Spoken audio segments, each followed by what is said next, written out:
Hello, everyone. Thanks so much for joining me here today as we get to talk about one of my favorite subjects, comic books. My name is Jose. I love comic books. I love talking about them. I love sharing them with you. Feel free to follow me on social media if you would like. Links are in the description below. I've also posted a link to the Marvel fan site that I have plot synopsis and character bios for the issue we're about to see. So, we are continuing our run through 1980s Captain America, and we are in Captain America 329 from 1987. I do have a playlist for Captain America. Feel free to check that out. So I love this. So there was a 1980s movies called To Live and Die in LA. So To Live and Die Under LA. So Mike Zeck is the cover artist, and here's Captain America in some kind of sewers underneath Los Angeles. I don't think the sewers are the is I don't know. I've never been to a sewer, but um they don't look like they would fit a person, but I don't know. I suppose old-fashioned ones would be, but I digress. So, movers and monsters. Allow me, CA. This would be, of course, Demolition Man, also known as D-Man. Um, so, Captain America's like, sure, D-Man. And we got our um, credits here. Mark Gruenwald, rest in peace. Paul Neary, rest in peace. Vince Coletta, rest in peace. So, Jim Shooter's still around. I don't know about any of these other people, but um, I do love the brush inks. I love the thick lines. So, the boiler room. I was expecting something more impressive considering how well the door was fortified, says D Man. In you go, Malice. So, we're picking up right where we left off. So, nothing but plumbing, a furnace, and an electrical generator. Well, so much for our grand tour of the Power Brokers lab facility. All this exploring has worked up my appetite. I spotted an all night diner on my way in here. How about if I step out and get us some coffee and donuts? No telling how long we'll be cooling our heels here. Might as well do it on a full stomach. And Captain America says, all right, make a quick reconnaissance while you're up there. And Malice says, get me a tea with milk and sugar. You got it, CA. Shut up, Malice. Back in 10 minutes tops. So, Captain America says, be seated, Malice. You and I are going to have a little talk. And Malice says, I have nothing at all to say to you, Captain, except if you were smart, you'd let me go and get out of here while you still have a chance. And Captain America says, so you admit that if we stay put, the Power Brokers boys will show up. I didn't say that. You said that. And so Captain America keeps going, don't get cute. We know the broker wouldn't abandon millions worth of equipment just because we blew his cover. And so, we're going to get a recap. I have a playlist. There's no need to go through the recap. So, and then you hear this whum bum bum whum, and he says, noise above us. And Malice says, they're here. And Captain America grabs him and says, who's here? And Malice says, you'll see, as you can see that smirk on his face. And Captain America knocks him down and says, you won't. So, and then he tells him how he knocked him out with pressure on the external carotid artery. So, all right. So you can see here Captain America heading down those steps or stairs.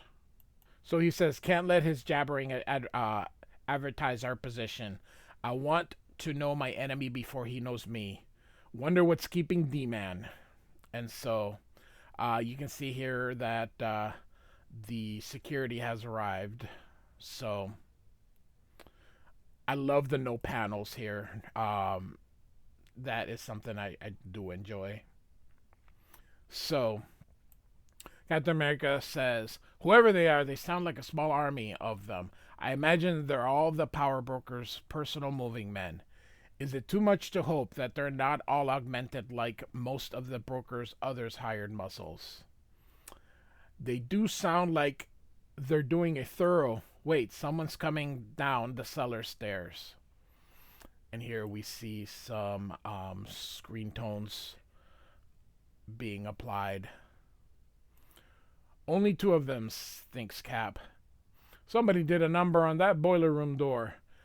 Think they're dumb enough to still be hanging around? And he says, the other guy says, hope so. Anything on infra? Meaning infrared. Don't rush me, Moranis. There's a lot of nooks and crannies in here. And Captain America says, better move before I lose the element of surprise. I think I... And then all of a sudden, ugh. And the other guy's like, what the... So you see Captain America hitting this dude on the head. And then he goes through and hits the other guy here. And of course he says, name's Captain America in case you haven't guessed. You boys are in big trouble. And the other guy says, Cap flippin' America. The boss didn't tell us he was the guy who blew the whistle on this joint.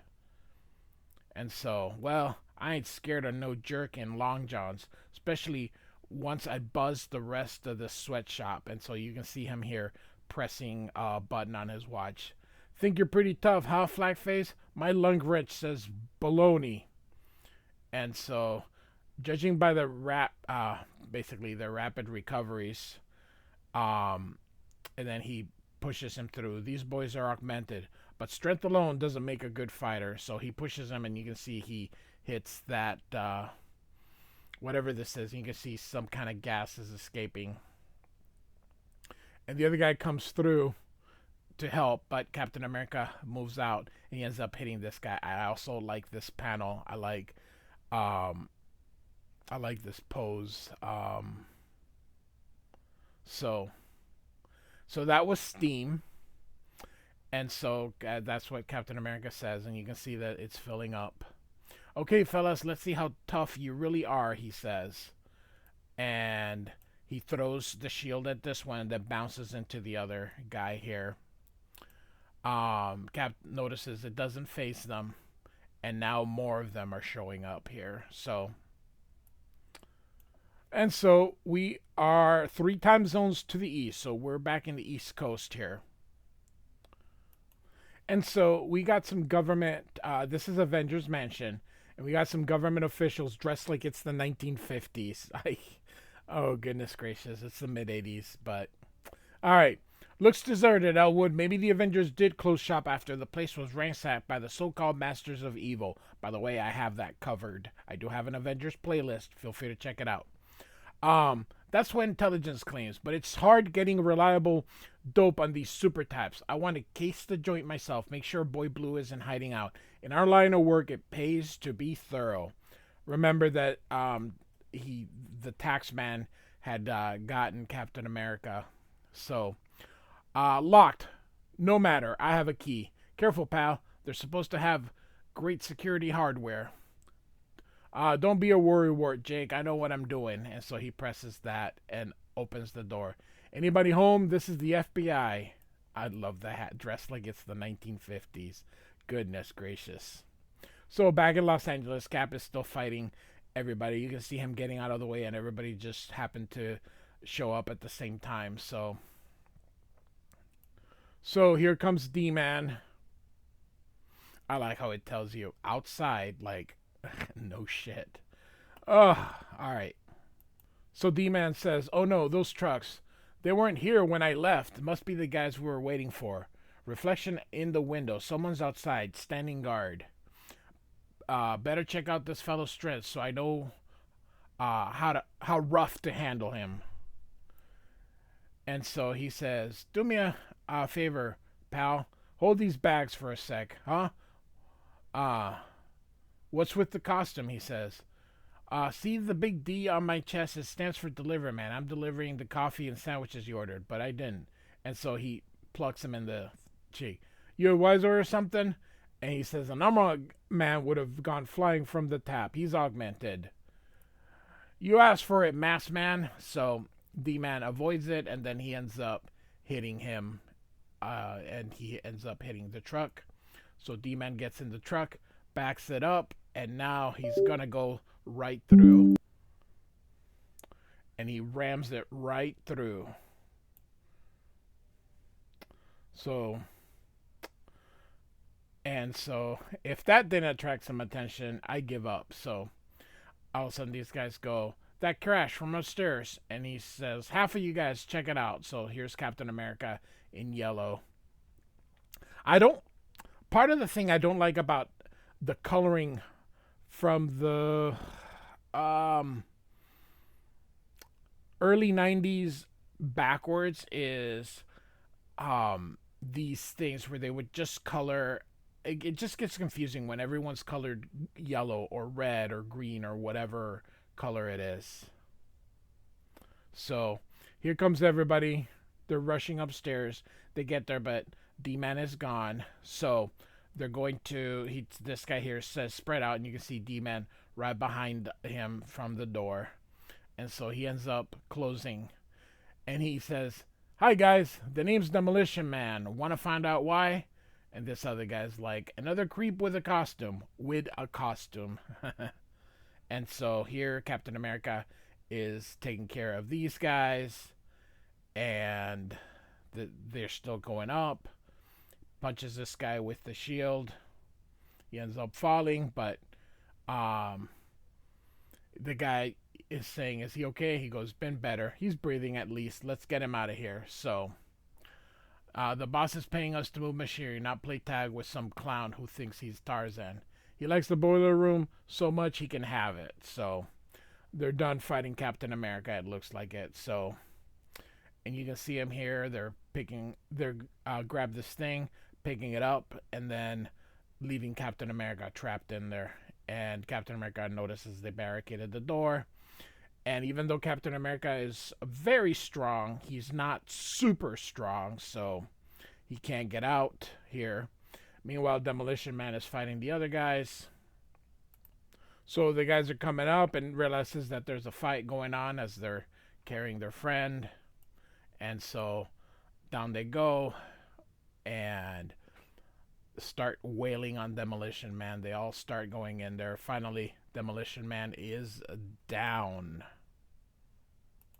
So they notice the truck is pretty beaten up. This guy says, "I'll see if I can fix it. If not, I'll radio for another one." Yeah. And so they're all impressed with how tough D-Man was. So, all right. So in the boiler room, Captain America says, "Malice, he's still out. Maybe a couple of rough landings will jar him out of slumberland." And so he ends up waking up, asks what happened. He says, "You missed it, Malice. The moving men were here, but I chased them away." And he says, "What? But they're supposed to be... You mean they don't know I'm here?" "No, I kept you tucked out of sight for your own safety, of course," says Captain America. So Malice starts to yell, "Don't leave without me." And he says, "You may be able to hear them, but I doubt they can hear you over the racket they're making." So Captain America says, "Now then, do you know any way out of here other than the main door they blocked?" "What I look like, a janitor? I've never been in here before," says Malice. "Then I'll just have to find one myself," says Cap. And so you can see that the moving men are getting the equipment out. And here comes the police. And they're like, "Somebody must have reported hearing the truck crash." "Yeah, that's it, not the other stuff around. We better vamoose with what we got. If the boss wants the rest of this crud, we can come back when the heat's off." And he kicks D-Man here. "What about this bum?" He says, "We need him as evidence. We need him as evidence why we had such a hard time doing our job. Hey, I'll betcha this guy got his souped up strength from the boss, like us. Boss ain't gonna like him using it against us. Move it, lard butts. The heat's getting closer." So off they go. And so back inside, Captain America goes and tells Malice, I haven't found any other exits, but I did locate a gas leak. Apparently, the gas main ruptured during my free for all with the moving boys. I slowed the leak, but couldn't stop it totally 2 hours before we asphyxiate. Oh, great. Stuck here with you and a leaky pipe. And the sweatshoppers left, not even knowing I'm here. And he starts to cry because he's been. And he says, "Chin up, mister. Compared to me, you're in great company." Um, Hey, I hear someone upstairs, and again he yells, "Help! I'm down here." I heard sirens before, but those are police up there. Oh, I better keep my mouth shut, since he says.